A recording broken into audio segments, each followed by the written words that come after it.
The champagne flute shattered against Italian marble, not from celebration, but from the trembling hand of a woman who had just realized she was about to die. The blood pooling near the Louis XVI credenza didn't belong to any of the 8 people kneeling in Kevin Johnson's grand foyer. Not yet. And the woman standing by the ornate fireplace, silver tray balanced in hands that should have been shaking, wasn't shaking at all. Her uniform was immaculate. Black dress, white apron with careful pleats, lace headpiece positioned precisely in honey blonde hair that caught the light from the crystal chandelier above. To everyone in that room, the drug dealers in Italian suits, the corrupt politicians nursing scotch, the mafia boss himself, Amanda Fortner was furniture, background noise in human form. They were wrong in ways that would cost them everything. When Jeffrey Romero kicked through the mahogany doors with an AR-15 and 3 months of grief hardened into rage, he thought he understood power. He thought he was the chaos entering an ordered world.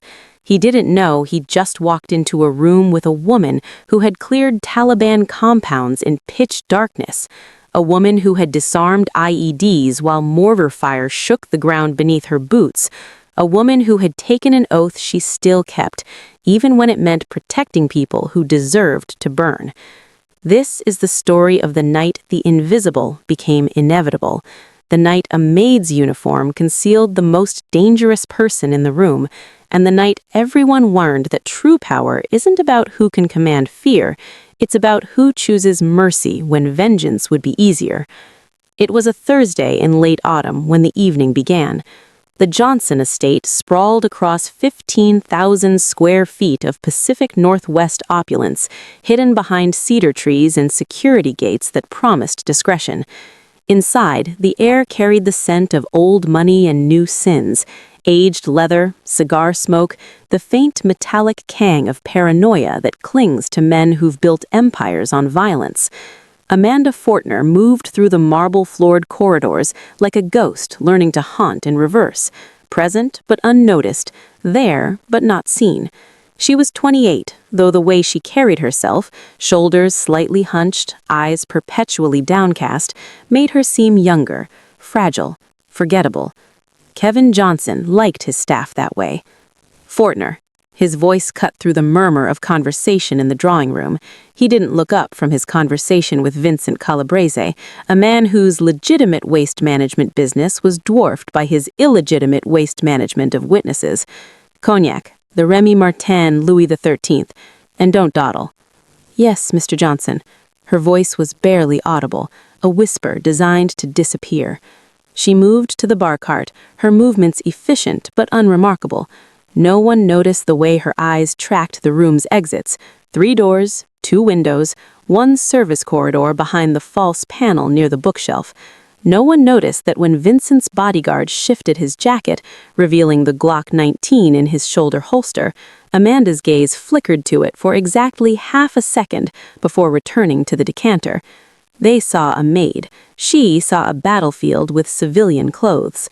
In the corner, Katherine Johnson sat with the careful posture of a woman who had learned that stillness was survival. Elegant in a way that money could buy but couldn't quite animate, she watched her husband hold court. Beside her, 16-year-old Sophie scrolled through her phone, the only person in the house who ever said thank you when Amanda refilled her water glass. "Your daughter's got a good heart," Amanda had once said to Katherine during a rare moment alone. Katherine's smile had been sad. She gets that from someone else. Now Amanda poured the cognac into Waterford Crystal, $400 a glass for liquid Kevin would use to punctuate his threats, and delivered it to the table. Kevin took it without acknowledgement. She became furniture again. But furniture hears everything. "Marco Romero is handled," Kevin was saying, voice low but not low enough. His brother can rant on social media all he wants. Dead men's brothers don't collect debts. Vincent nodded. 3 months and no blowback. Clean. Amanda's hand tightened imperceptibly on the empty tray. In the service pantry later, she would photograph the ledger Kevin kept in his study. She would encrypt the file and send it to Agent Sarah Morrison, her FBI handler. She would add another page to the case that would eventually bury Kevin Johnson, but not tonight. Tonight, she still had to be invisible. She retreated to the kitchen, where Maria, the actual cook, a woman in her 60s who'd worked for the Johnsons since Catherine was a bride, was arranging canapes with the precision of a surgeon. "That man," Maria muttered in Spanish, assuming Amanda didn't understand. "He brings death into this house and wonders why it smells like a grave." Amanda said nothing. She'd learned 5 languages in the Rangers. Spanish was the easy one. Her phone buzzed. A text from Agent Morrison. "Status?" Amanda typed back, "Routine evening, Calabrese meeting, will report tomorrow." What she didn't text, "I'm tired of serving a man who orders executions between dessert courses. I'm tired of watching Sophie grow up in a house built on mass graves. I'm tired of being invisible." But being tired wasn't the same as being done. Not when there were still innocent people in this house. Not when the mission wasn't complete. She retreated to the hallway, carrying fresh linens to the upstairs guest rooms. Kevin was hosting overnight, which meant she'd be on call until dawn. As she climbed the marble staircase, she paused at the landing window. Outside, the security cameras panned their predictable routes. The guards made their rounds. Everything was exactly as it should be. Except for one detail Amanda had noticed 3 hours earlier. The East Wing camera cycled to the same position twice, a stutter in the feed, a loop. Someone had compromised the security system. Amanda's pulse didn't quicken. Rangers don't panic, they process, but her mind began running contingencies. Robbery? Unlikely, given the visible security. Rival family? Possible, but Kevin's enemies preferred bombs and ambushes, not subtle infiltration. Unless... The sound reached her before the thought finished forming. It wasn't thunder, though the weather forecast promised storms. It wasn't a car backfiring, though the estate sat near a service road. It was a sound Amanda's body recognized before her conscious mind could name it. The hollow pop-crack of an M84 stun grenade detonating in an enclosed space. Flashbang. Military grade. Her body responded with muscle memory that bypassed thought entirely. She dropped the linens, her posture straightened, her eyes went cold and tactical. The shuffle vanished, replaced by the predatory economy of movement she'd learned in Fort Benning and perfected in Helmand Province. She was halfway down the servants' staircase when she heard the second sound, the metallic clack slide of a rifle bolt slamming home. An AR-15 platform, most likely. Definitely not law enforcement. Wrong timing, wrong entry method. Amanda reached the service corridor that ran parallel to the main foyer. Through a decorative screen carved with Gothic flourishes, expensive but functional, designed to hide staff while they worked, she could see everything. 2 bodies lay motionless near the entrance. Security guards, throat wounds. Close quarters kills, professional and quiet, done before the flashbang deployment. The attacker had eliminated external resistance first, then announced his presence. He stood in the center of the foyer now, and Amanda's tactical assessment ran on autopilot. Male, early 30s, 5'11", approximately 200 pounds, athletic build, black jacket over yellow hoodie, distinctive, memorable, intentional. He wanted to be seen. Carrying an AR-15 with aftermarket furniture, holographic sight, extended magazine, Glock 19 visible on his hip, KA bar knife sheathed on his belt. Movement patterns suggested military training, Marine Corps tattoo visible on his neck, eagle, globe, and anchor. And his eyes, wild with grief but steady with purpose. "Everyone on the floor," his voice cracked like a whip. "Hands behind your heads, now." Vincent's bodyguard reached for his weapon. The intruder fired a single shot into the marble floor 6 inches from the man's foot. The ricochet whined like a dying wasp. "Next one goes in your spine. Try me." The bodyguard froze, then slowly raised his hands. Kevin Johnson, for the first time in Amanda's 2 years of service, looked genuinely afraid. Catherine pulled Sophie close, shielding her daughter with her body. The guests, criminals all, men who'd ordered deaths with the same casual tone they used to order wine, dropped to their knees like children playing a game they didn't understand. The gunman walked slowly through the room, his rifle trained on Kevin. When he spoke again, his voice was different, quieter, more dangerous. "You remember me, Kevin?" Kevin's face had gone pale. Jeffrey, we can talk about—" "You remember Marco." Jeffrey Romero's voice broke on the name. "My little brother, the one you had executed in a warehouse while his girlfriend was 3 months pregnant. You remember that?" The room held its breath. Amanda, hidden behind the carved screen, felt the weight of a decision pressing down on her like ocean water. She could slip out the service exit, call her FBI handler, let the hostage rescue team handle this. It was the smart play, the safe play, the play that protected 2 years of undercover work and kept her cover intact. But Sophie was crying, silent tears streaming down her face. Catherine was praying in whispers, and in Jeffrey Romero's eyes, Amanda saw something she recognized from her own mirror on bad nights.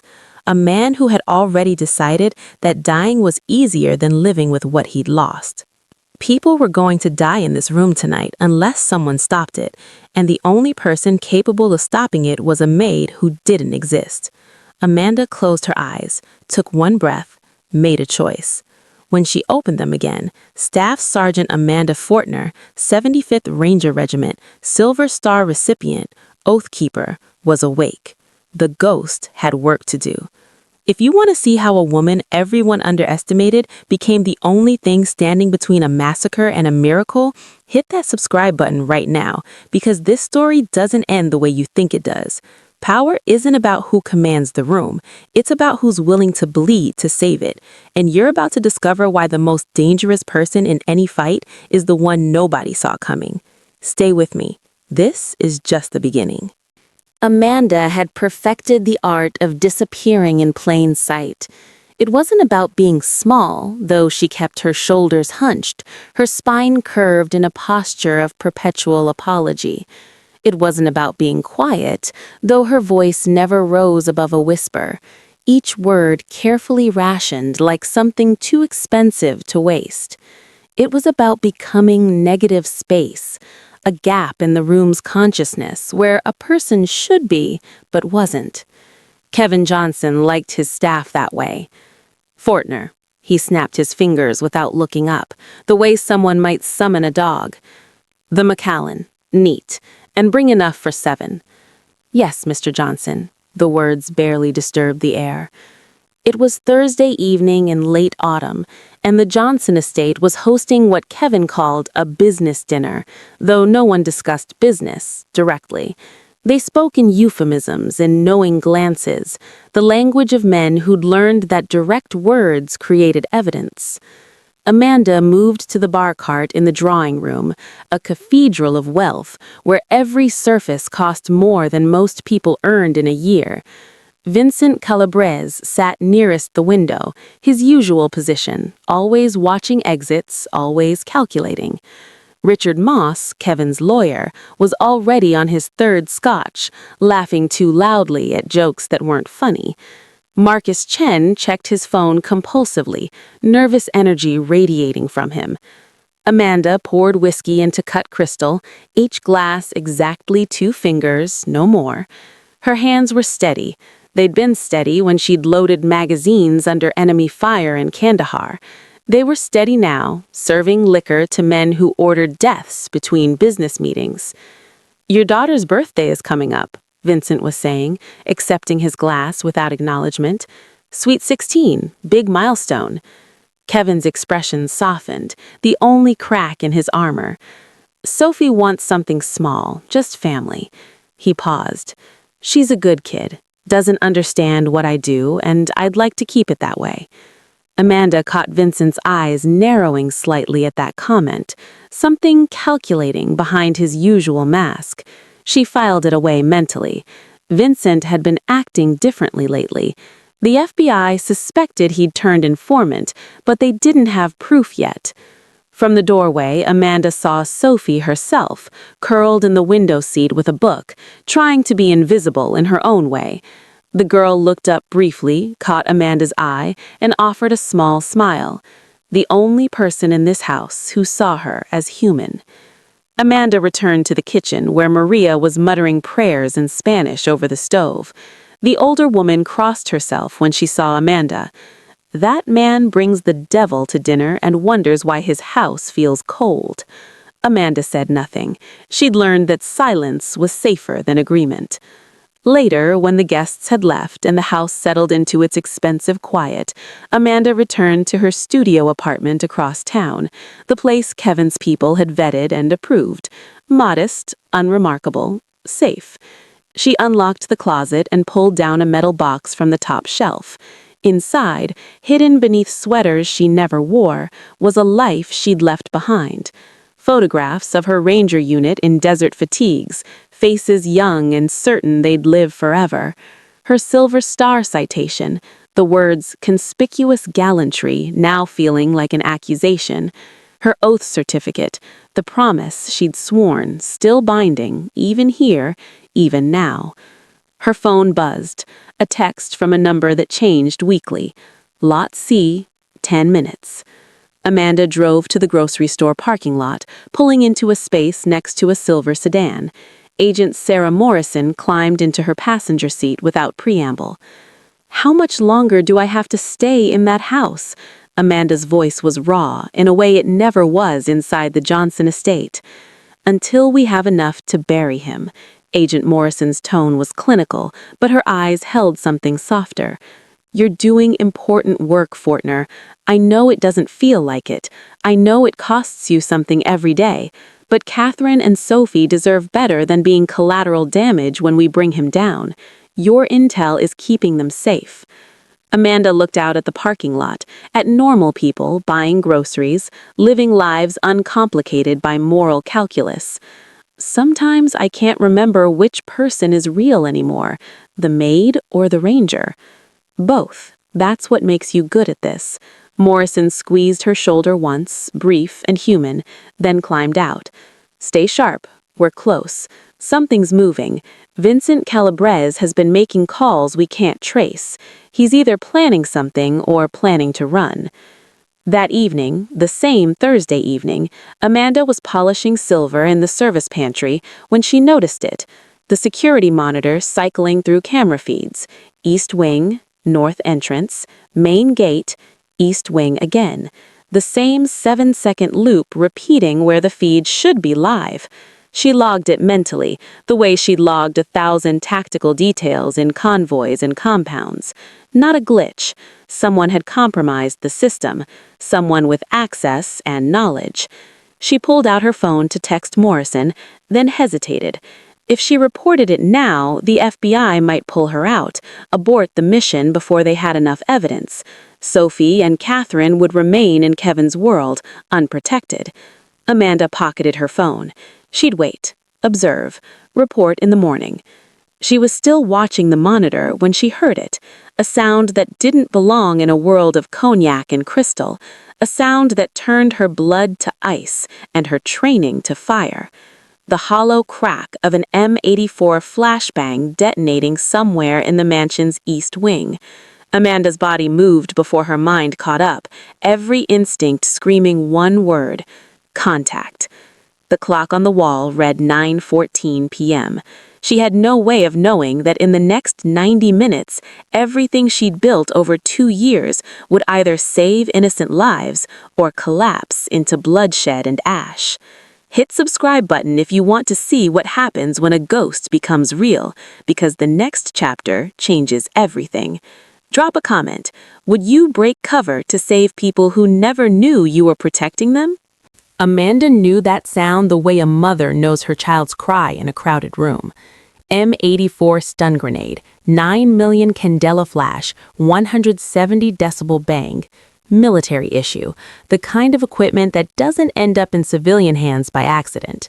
Her body responded before conscious thought, muscle memory carved into her nervous system by 1,000 drills in 1,000 dark rooms.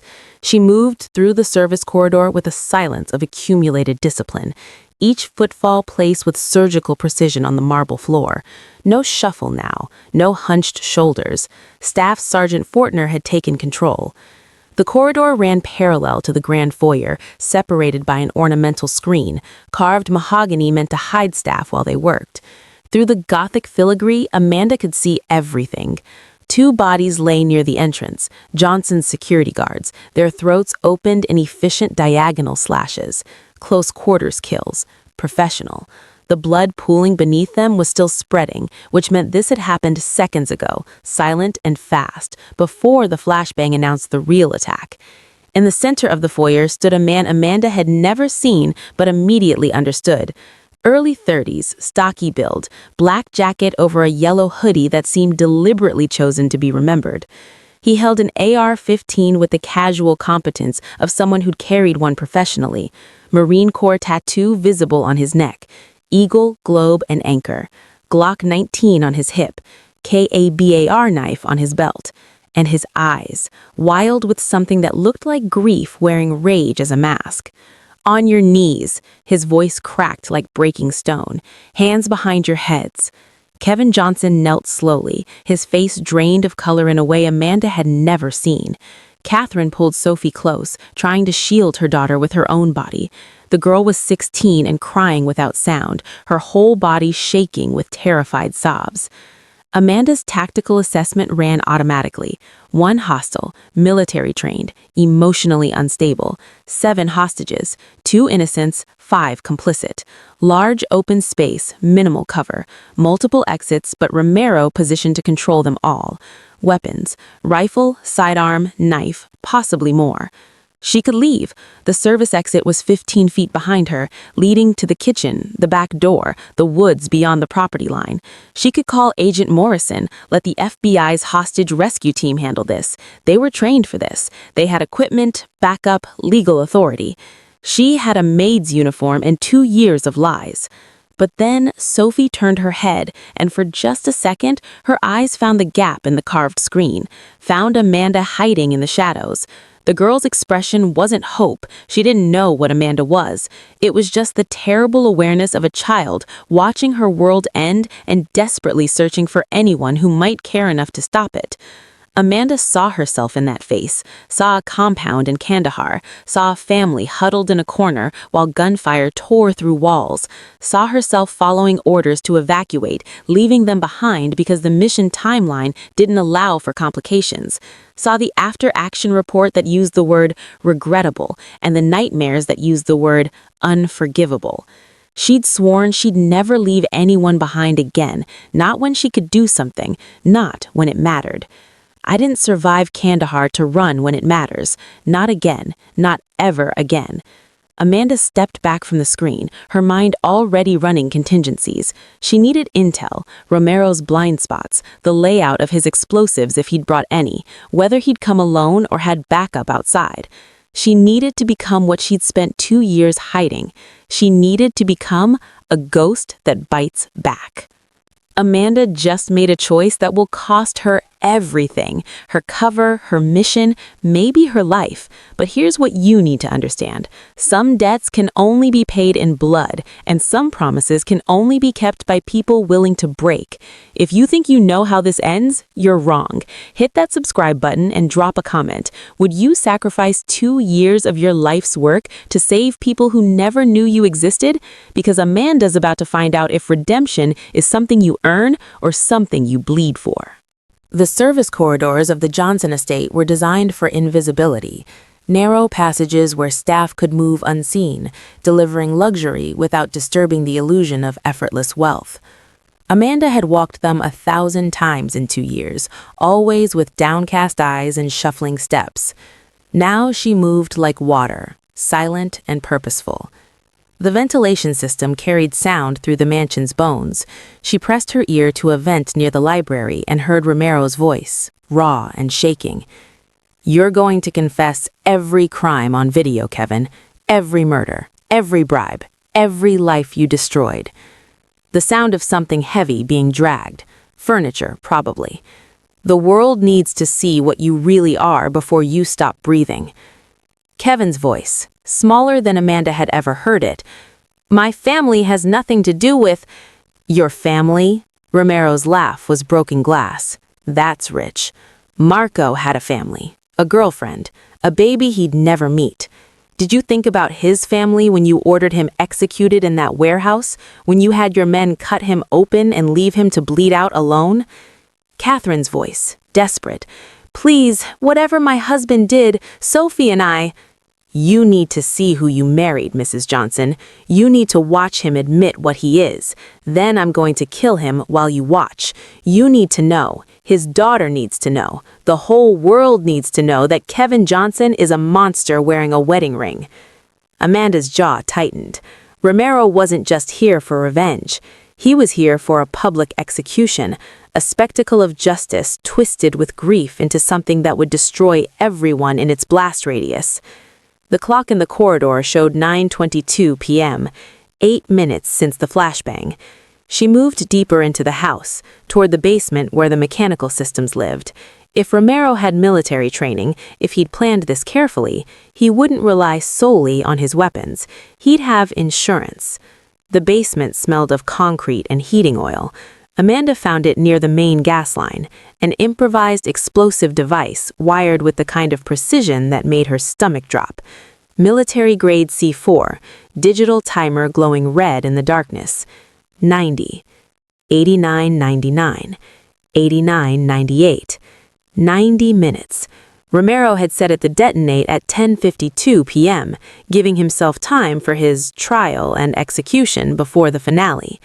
The wiring was professional, redundant triggers, tamper-evident seals, and there, a thin wire running up through the ceiling toward the main floor, dead man switch. If Romero's heart stopped, if someone cut that wire, the house became a crater. Amanda's mind raced through scenarios, each one ending badly. She couldn't kill Romero without triggering the bomb. She couldn't disarm the bomb while he was active upstairs. She couldn't evacuate the hostages without him executing them. The FBI's hostage rescue team was at least 40 minutes out. The house would be rubble by then. She needed to get closer, needed to assess Romero's psychological state, find the crack in his rage where negotiation might slip through. Needed to... The floorboard beneath her foot groaned like an old man's bones. Amanda froze, but it was too late. The sound in the silent basement was a siren. Footsteps on the stairs, fast, purposeful, accompanied by the mechanical sound of a rifle being brought to ready position. Jeffrey Romero appeared at the bottom of the stairs, weapon trained on her center mass.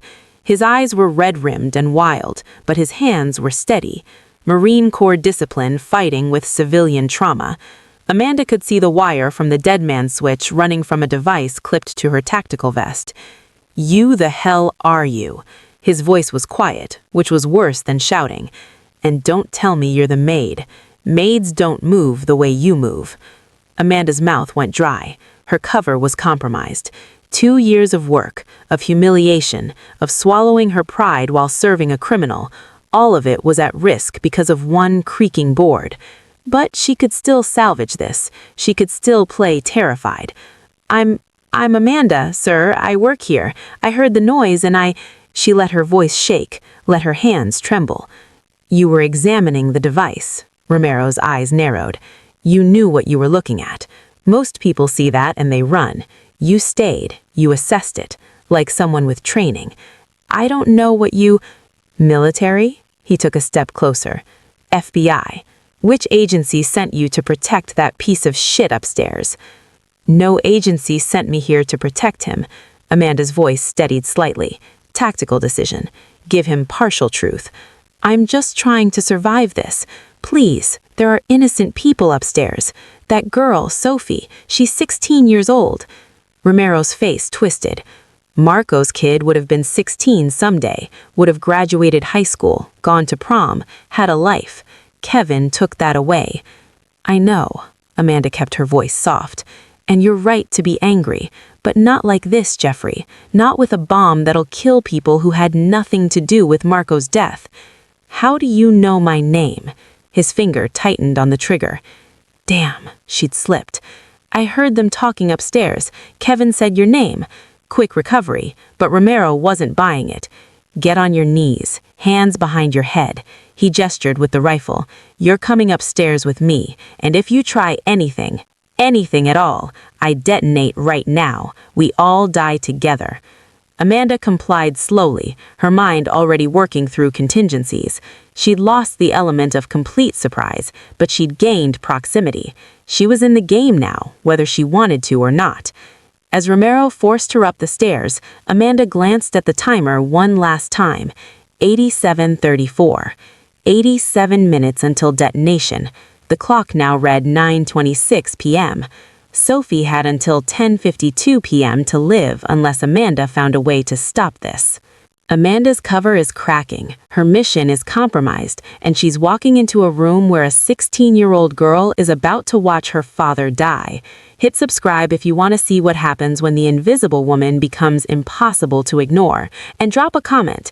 If you had one chance to save innocent lives, but it meant destroying everything you'd worked for, would you take it? Because Amanda's about to find out if 2 years of lies were worth one moment of truth. Amanda's knees buckled, and she collapsed against the basement wall with a strangled gasp that was half genuine shock, half calculated performance. Please, please don't hurt me. Her voice climbed into a register of pure terror, hands trembling as she raised them. I'm nobody. I'm just the maid, please. Romero's expression shifted from suspicion to contempt, mixed with wariness. He saw what he expected to see, a woman in a servant's uniform, fragile and powerless, but his eyes still held doubt. Get up. He grabbed a fistful of her hair. Amanda forced herself not to counter the grip, not to pivot into the disarm her body knew by instinct, and dragged her toward the stairs. She stumbled, whimpering, letting her legs go weak. Every fiber of her training screamed to fight, but fighting would get Sophie killed. So Amanda became the maid again, the invisible one, the powerless one. Romero threw her into the foyer, and she sprawled on the marble floor near the other hostages. The clock on the mantel read 9:29 p.m., 3 minutes since he'd caught her in the basement. Kevin glanced at her with barely disguised irritation, as if her presence was an inconvenience rather than a crisis. She's nobody, Kevin muttered. Just the maid. She doesn't know anything. But Romero was still watching Amanda with narrowed eyes. Found her in the basement, near my insurance policy. She seemed real interested in it. Kevin's face paled slightly. What insurance policy? The kind that makes sure if I don't walk out of here, nobody does. Romero's smile was cold. Your maid here seemed to know what she was looking at, didn't you, sweetheart? Amanda kept her eyes down, shoulders hunched, hands trembling. I don't understand, sir. I just heard noise and I was scared and... Shut up. Romero paced, keeping his rifle trained generally toward the hostages. I'll deal with you later. For now, you sit there and keep your mouth shut. If I think you're anything other than what you pretend to be, I'll start with you instead of the lawyer. Amanda nodded frantically, making herself small. But beneath the performance, she was counting. 12 feet to Romero, AR-15 in his dominant right hand, but he shifted weight to his right leg, old injury probably. Left knee compromised, Glock on his right hip, harder to access if she came from that angle. 7 hostages in various states of terror. Sophie was hyperventilating, her breath coming in sharp, panicked gasps that made her mother grip her tighter. Breathe, baby, just breathe. Her own voice was shaking. Romero paced like a caged animal, his grief spilling out in jagged monologue. He was going to be a father. Did you know that, Kevin? He turned suddenly, rifle pointed at Johnson's chest. Marco's girlfriend was 3 months pregnant. They were going to name the baby after our mother. You didn't just kill my brother. You killed a family that never got to exist. Kevin's facade was crumbling, his usual cold control replaced by something that almost looked like remorse. I thought he was informing. I thought he was going to bring the feds down on all of us. I was protecting the organization. You were protecting yourself. Romero's voice cracked. You didn't even check. You just ordered him killed like he was nothing. Amanda watched Sophie's breathing accelerate, saw the girl's lips turning pale. Panic attack, full onset. In 30 seconds, she'd pass out, and Romero might interpret that as some kind of trick, some kind of... Amanda made a decision. She started breathing loudly, deliberately, a 4-count tactical breathing pattern designed to override the sympathetic nervous system's panic response. In through the nose for 4 seconds, hold for 4, out through the mouth for 4. Sophie's eyes, wild and unfocused, suddenly locked onto Amanda. Amanda held her gaze and mouthed slowly, "Breathe with me." She exaggerated the pattern. In, 2, 3, 4. Hold, 2, 3, 4. Out, 2, 3, 4. Sophie's breathing started to sink, her gasping becoming more controlled.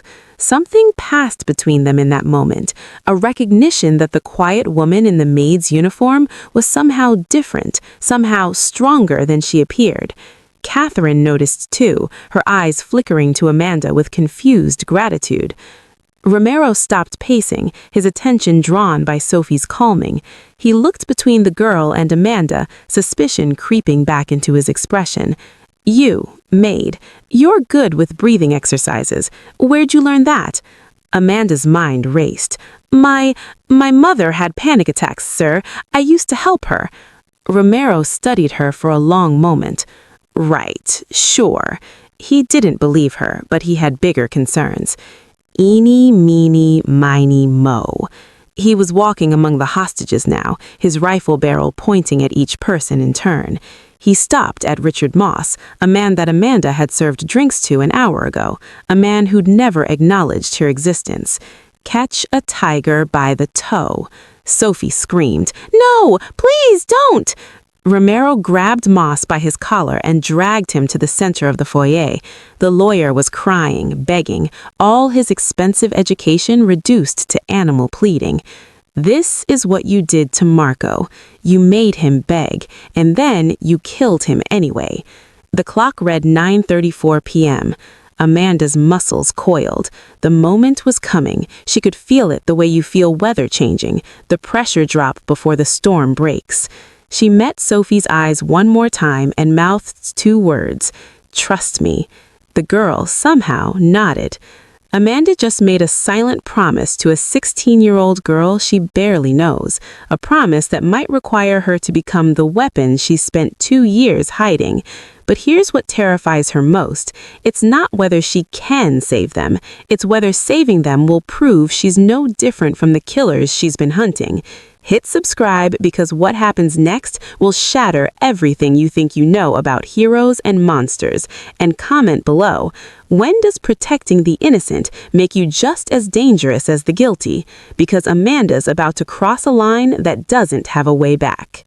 The gunshot was a physical thing, a wall of sound that slammed into Amanda's chest and stopped time. Richard Moss dropped like a puppet with cut strings, the back of his skull gone, blood spreading across the Italian marble in a crimson pool that reflected the chandelier above like a grotesque mirror.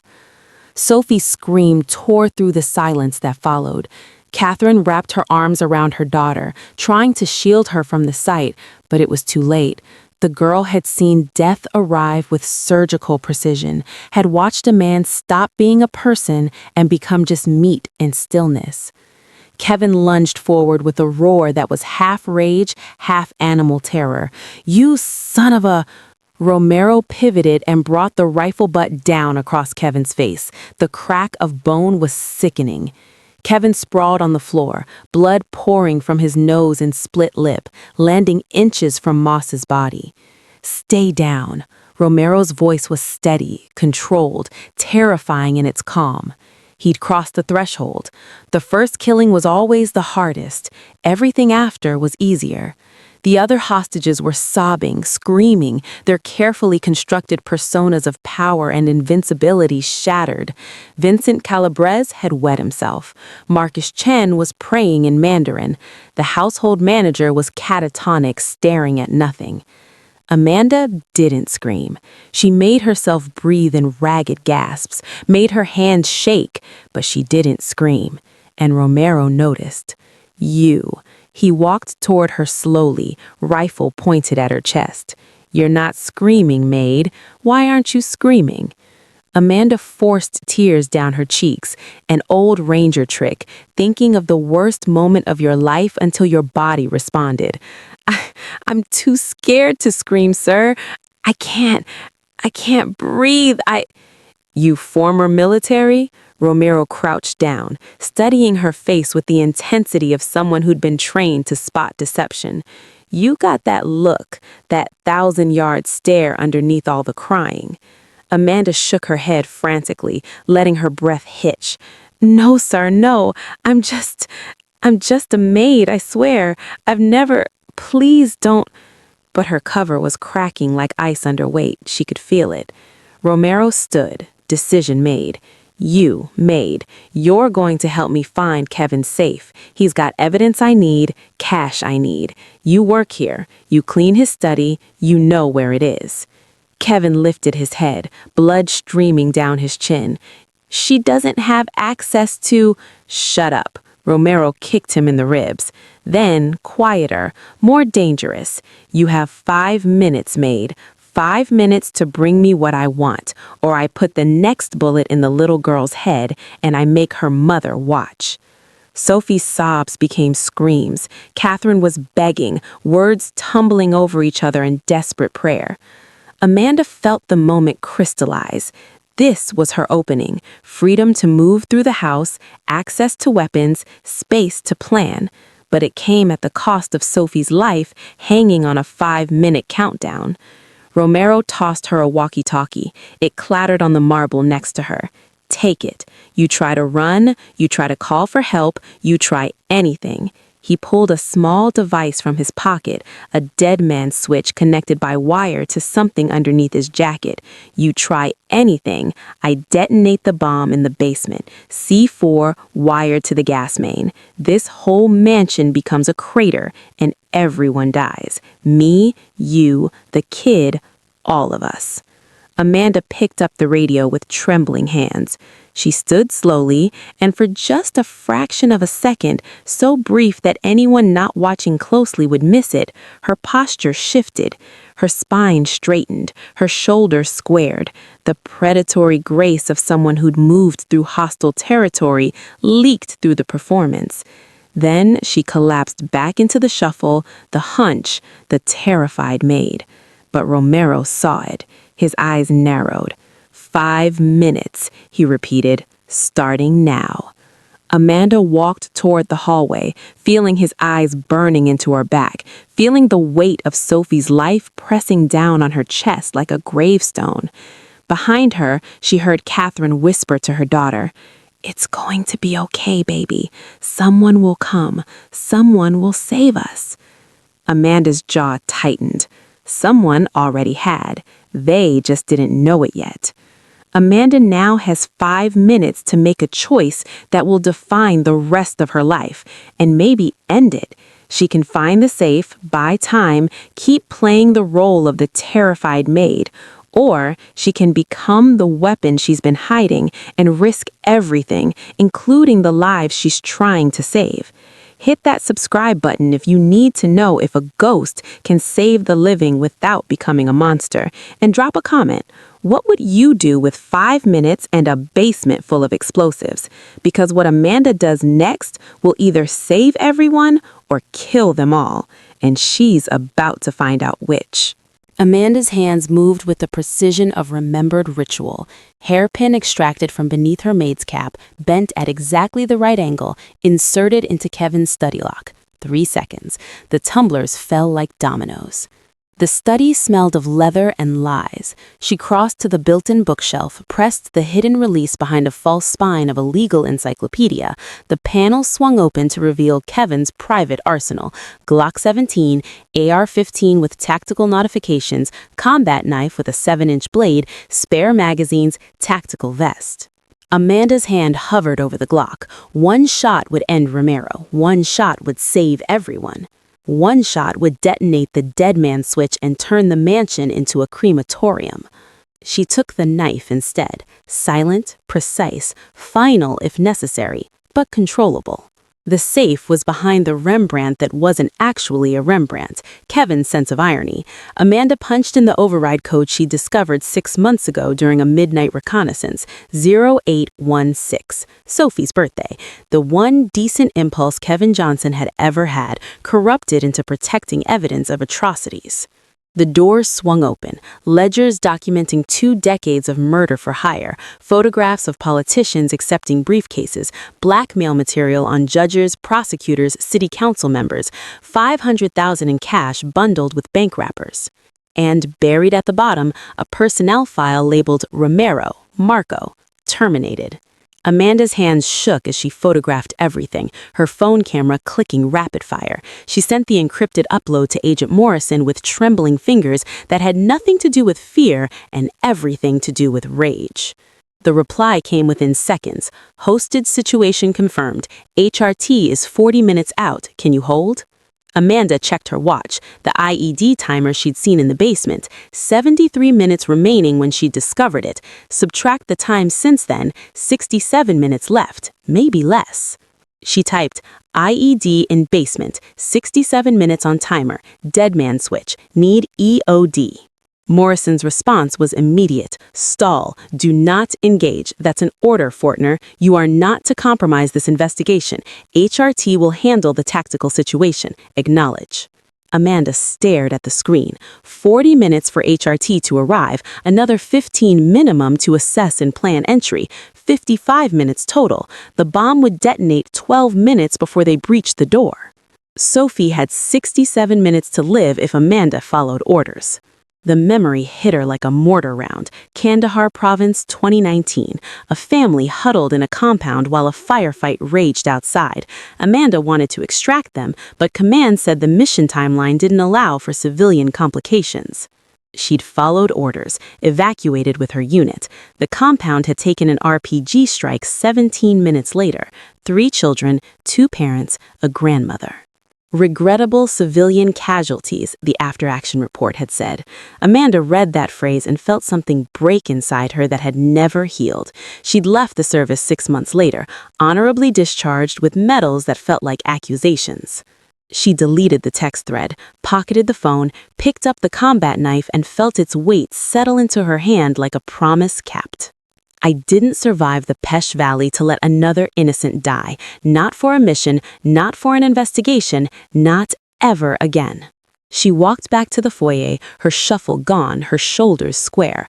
The maid's uniform suddenly looked less like camouflage and more like a uniform she'd earned the right to wear. Romero turned when she entered, his rifle tracking her movement. His eyes narrowed when he saw her posture, the way she moved with controlled purpose. "Where's the safe?" he demanded. Amanda stopped 12 feet from him, exactly the distance she'd calculated earlier, close enough to engage if necessary, far enough to avoid an immediate threat reaction. "There's something you should know about me first." Her voice dropped an octave, stripped of trembling, empty of fear, pure command authority forged in combat and tempered by 2 years of living a lie. "I'm Staff Sergeant Amanda Fortner, 75th Ranger Regiment, and you're making a mistake, Marine." The foyer went silent except for Sophie's sharp intake of breath. Kevin stared at Amanda like she'd sprouted wings. Catherine's eyes widened in confusion and desperate hope. Vincent and the others looked between Amanda and Romero like spectators at a tennis match played with live ammunition. Romero's face went through a calculation: surprise, recognition, respect, then hardening into resolve. Ranger? 3 tours, Silver Star, and I know exactly what you're trying to do here, Jeffrey. I know about Marco. I know you're right about Kevin. But this? She gestured at the hostages, the blood on the floor, the ghost of Richard Moss. This isn't justice. This is murder wearing grief's face, and I can't let you kill that little girl to make a dead man proud. Then you'll die trying to stop me, Romero said quietly. Amanda's grip tightened on the knife hidden behind her back. Probably, but at least I'll die keeping my oath. The maid just became the most dangerous person in the room, and everyone, including the man with the rifle, knows it. But here's the truth that'll break your heart. Amanda isn't trying to be a hero. She's trying to stop being a coward. 2 years of hiding, 2 years of serving evil to fight it later. All of it comes down to this. Hit subscribe if you want to see what happens when someone finally stops running from who they really are. And comment, is redemption something you earn through sacrifice or something you're damned to chase forever? Because Amanda is about to find out which one. The moment fractured into violence with the sudden acceleration of a car crash. Romero's eyes widened as recognition hit, the way Amanda stood, the controlled tone in her voice, the stillness that came from training rather than fear. He pivoted, swinging the AR-15 toward her center mass. But Amanda was already moving. She threw the combat knife, not at Romero, but past him, a deliberate miss that made him flinch right. His finger tightened on the trigger as he dodged. The muzzle flash lit up the foyer like lightning. The bullet tore through the crystal chandelier above Amanda's head. 3,000 pounds of baccarat crystal exploded into a waterfall of razor-sharp fragments that rained down like deadly snow. Amanda dove left, rolling behind a marble pillar as shards sliced the air where she'd stood. She came up in a crouch, breathing controlled, tactical assessment running automatically. The hostages were scattering, Kevin dragging Catherine and Sophie toward the dining room entrance, Vincent and the others scrambling for cover. Good. Clear the kill zone. FBI? Romero's voice was raw with betrayal. You're FBI? I'm the person standing between you and innocent lives, Amanda called from behind the pillar. Let them go, Jeffrey. This is between you and Kevin. Don't make his daughter pay for his sins. Romero fired twice more. The bullets chipped marble, sending stone fragments spraying. His daughter lives in a palace built on my brother's grave. She deserves to know. She's 16. Amanda moved, using the foyer's architecture, pillar to pillar, staying low. She didn't choose this, just like Marco's baby didn't choose to grow up without a father. She was leading him away from the hostages, drawing him toward the library wing, where the confined space would limit his rifle's advantage. Romero followed, rage overriding tactical thinking. The library was all dark wood and leather-bound books that had never been read, intellectual decoration for a man who valued power over knowledge. Romero entered first, rifle sweeping arcs, and realized too late that the narrow rows between shelves made the long weapon a liability. Amanda came from behind a shelf unit like a launched missile. Romero dropped the rifle, his hand flashing to the KA bar on his belt. The blade came free with a metallic whisper. Fine. Close quarters. They circled each other in the narrow aisle. Romero lunged, a textbook Marine Corps knife-fighting technique, fast and brutal. Amanda deflected with a hardcover Webster's dictionary that exploded in a spray of definitions and dead words. She grabbed a brass desk lamp and swung it like a medieval mace. It connected with Romero's wrist. He grunted but held on to the knife. Amanda was faster, her movements economical and precise. She caught his knife hand, twisted, applied pressure to the radial nerve. The blade clattered to the floor. But Romero was bigger, stronger, fueled by 3 months of grief that had calcified into something harder than training. He tackled her, and they crashed through a bookshelf in an explosion of antique volumes and splintering wood. They tumbled into the hallway. Amanda's forearm caught on something sharp, a strip of metal from the destroyed shelf. Blood welled up in a line from wrist to elbow. Romero had a gash across his scalp that poured blood into his eyes. He scrambled back, hand going to his hip. The Glock 19 came up, barrel steady despite the blood and chaos. End of the line, Ranger. His voice was thick with rage and exhaustion. I'll blow your head off. Amanda pushed herself to her knees, breathing hard, her forearms screaming. "Dead man switch, remember?" She gestured at the device still clipped to his jacket. "You die, everyone dies, including Marco's girlfriend, including his unborn baby. Is that what he'd want? You think Marco would want his kid growing up knowing their uncle murdered a pregnant woman to avenge him?" Romero's hand trembled. "Don't you dare." "But he was going to be a father, Jeffrey. You said it yourself. That means he understood what it meant to protect innocent lives." Amanda's voice softened, steady despite the pain. "You're dishonoring his memory by threatening to kill a child. You're becoming the thing he would have hated." Something cracked in Romero's eyes. The rage faltered, and beneath it was just a man drowning in grief so profound that it rotted into violence. "I have nothing left," he whispered. "They took everything." "Then don't give them your soul, too. Don't let Kevin Johnson turn you into a monster. Marco deserves better. His baby deserves better. You deserve better." The gun wavered. Amanda just found the crack in Romero's armor, not through violence, but through the one thing grief can't fight, the truth. But here's what'll break you. Romero's not the only one whose soul is hanging in the balance. Amanda's been hiding for 2 years, and every second she stands here bleeding is another second she risks everything she's built. Hit subscribe if you need to know whether broken people can save each other, and comment, can someone drowning in grief pull another person to safety, or do they both just sink together? Because what happens next will answer that question in the most devastating way possible. The gun barrel never wavered, but Romero's eyes, those were breaking. "I read the file, Jeffrey." Amanda kept her voice steady despite the blood dripping from her forearm.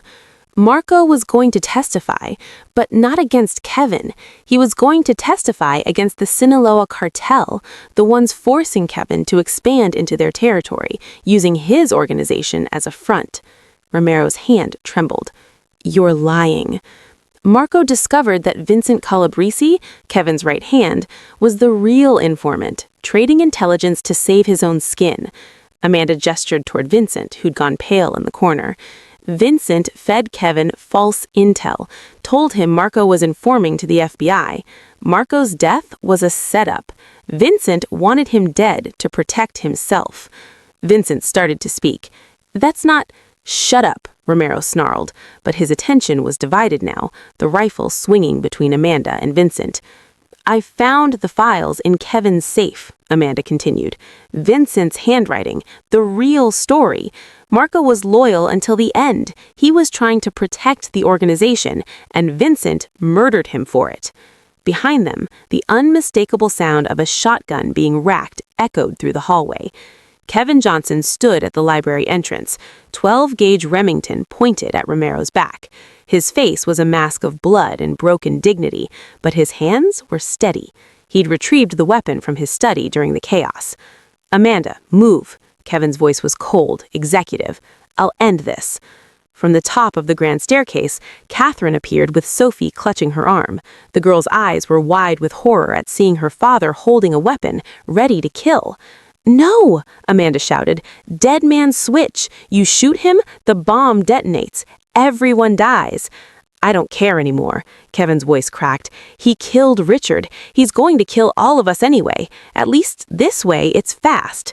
Amanda moved without thinking, positioned herself directly between Kevin's shotgun and Romero's back, a human shield protecting the man who just tried to kill her. "If you pull that trigger, you murder your wife and daughter," Amanda said. "The blast will bring down this entire wing. Is that who you are, Kevin? A man who kills his own family to save his pride?" "I already killed Marco's family. I already destroyed Jeffrey's world. What's a few more bodies on my conscience?" "Daddy, no!" Sophie's voice was small, broken, the sound of a child watching her father confess to being a monster. "Please don't. Please."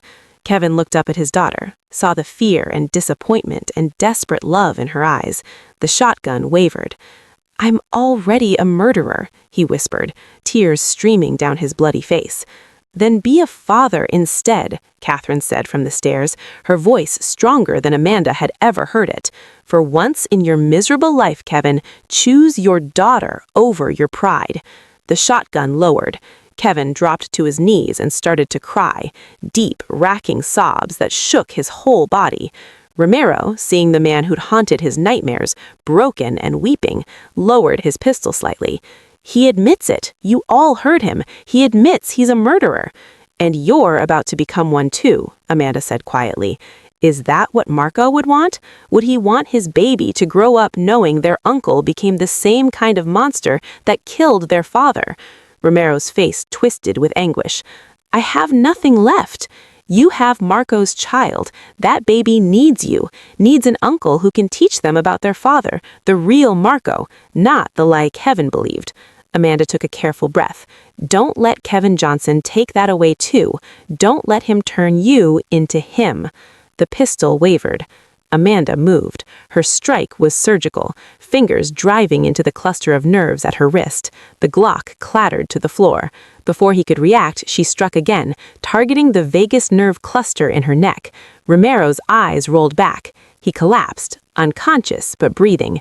The dead man's switch device clipped to his jacket began to beep, high-pitched, insistent, digital. A synthesized voice announced with mechanical calm, "Detonation sequence initiated, 60 seconds." The clock on the wall read 10:02 p.m. "Basement, now!" Amanda was already running, her injured arm forgotten in the flood of adrenaline. Kevin stumbled after her, his earlier breakdown forgotten in the face of immediate death. They crashed down the stairs together. Catherine's scream followed them. "Kevin! Flashlight and wire cutters, now!" Kevin grabbed a toolbox from the utility shelf, hands shaking so badly he dropped it twice. Amanda knelt before the IED, forcing her breathing to steady.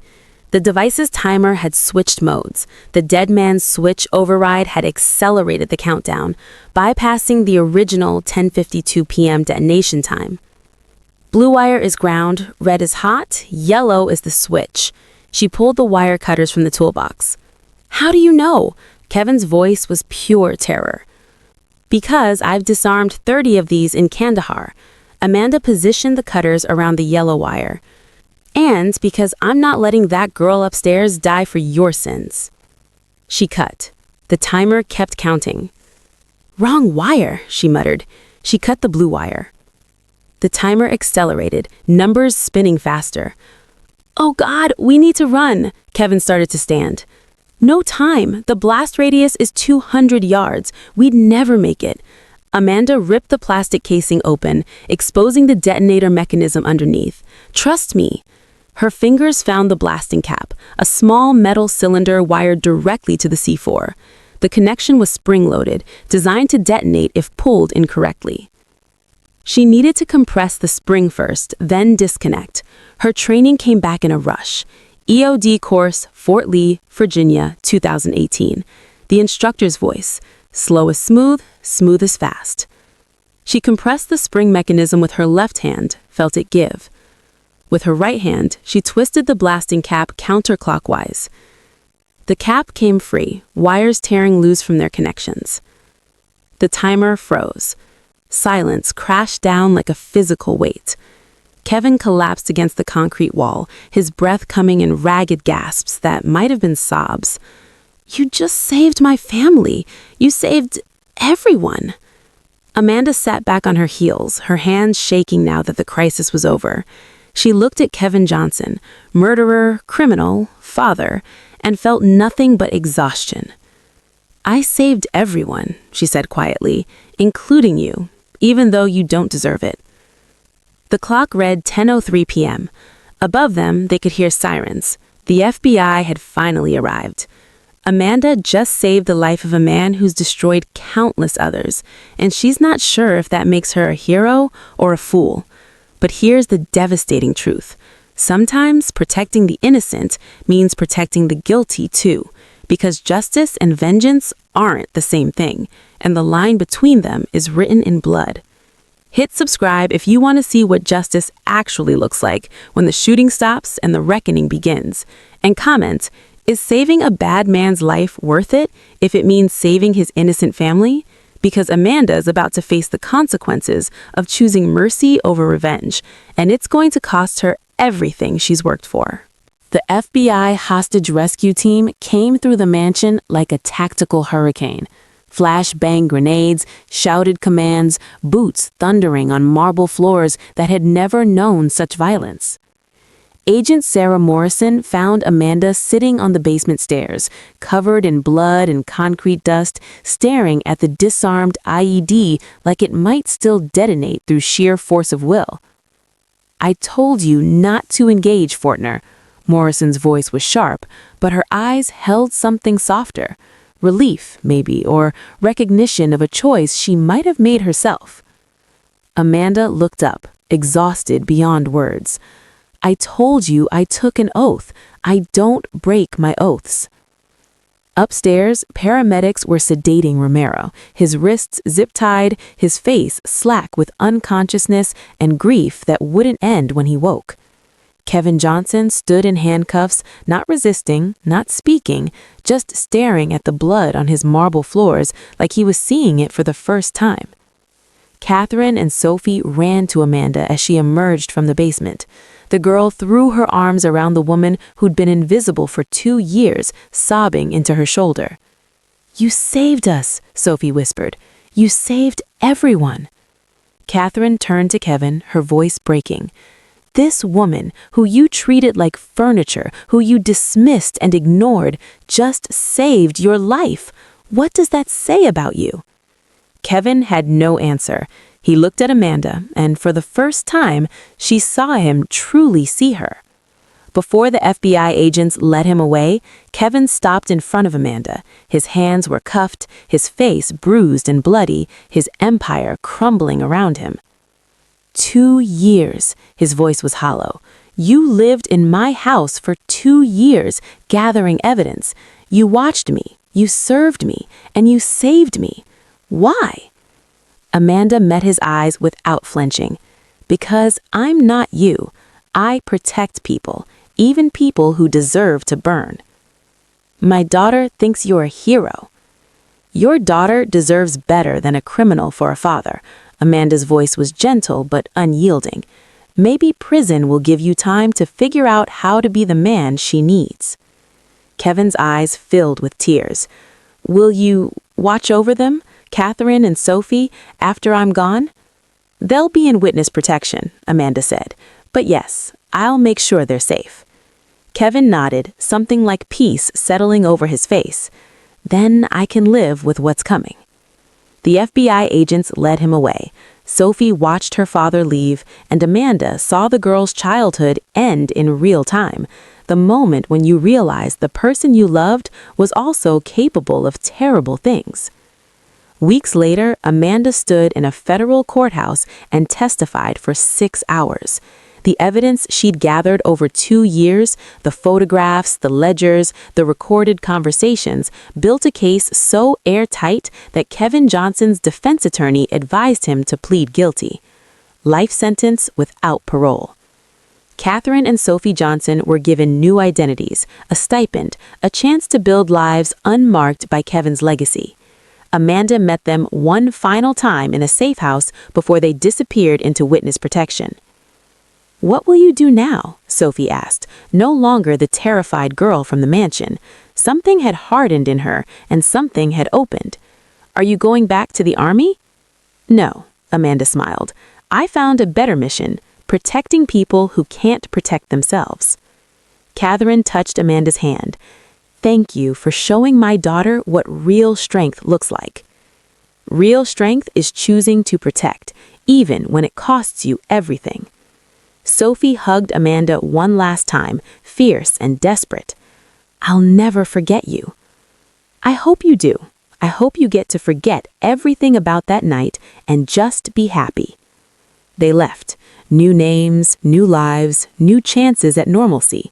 Amanda walked out of the safe house into sunlight that felt different somehow, cleaner, earned.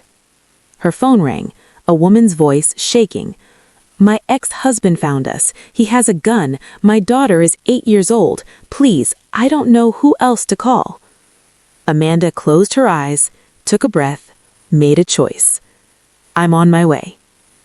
If this story moved you, if you felt Amanda's weight, Sophie's terror, or Kevin's brokenness, then hit subscribe button, because heroes aren't the people who never fall. They're the ones who stand back up and choose to protect others even when they're bleeding.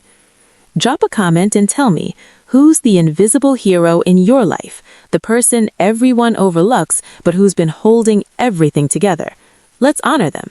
And remember, power isn't about dominance. It's about standing between the innocent and the wolves, even when no one knows your name.